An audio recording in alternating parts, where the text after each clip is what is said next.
শালা তাড়াতাড়ি মালিকের সঙ্গে দেখা করতে যেতে হবে রে। ও মালিক, আরে আমার পোদে একটুকু হাওয়া নেই গো। কি ওদের হাওয়া নেই? আরে পোদে মানে পেছনের চাকায় হাওয়া নেই। যা শালা, চাকায় হাওয়া দিতে ভুলে গেছি রে। হ্যাঁ, আমার চাকায় হাওয়া দেওয়ার কথা তো মনে থাকবে না, কিন্তু তোমার গার্লফ্রেন্ড কার বাগানে দেখা করতে বলেছে সেটা ঠিক মনে আছে। ওই তুই কিন্তু প্রচুর ফালতু বকছিস। হ্যাঁ, তোমাকে আর বেশি কবিতা শোনাতে হবে না, তুমি তাড়াতাড়ি গিয়ে সিরিঞ্জিটা আনো, তাড়াতাড়ি যাও।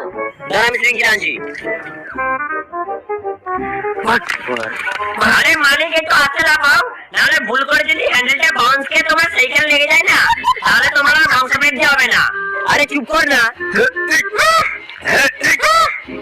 আরে মালিক আর দিও না, নাহলে ফেটে যাবো যে। হ্যাঁ মালিক, ওই শালাকে হাওয়া দিয়ে ফাটিয়ে দাও, সেই তো শালা দুদিন ছাড়া লিক হয়ে যায়। এ বাবু, অকাতের মধ্যে থেকে কথা বলো, আমার জন্যই মালিক উনির গার্লফ্রেন্ডকে নিয়ে ঘুরতে পারে, আর যদি আমি ফেটে যাই না তাহলে মালিকেরও ফেটে যাবে।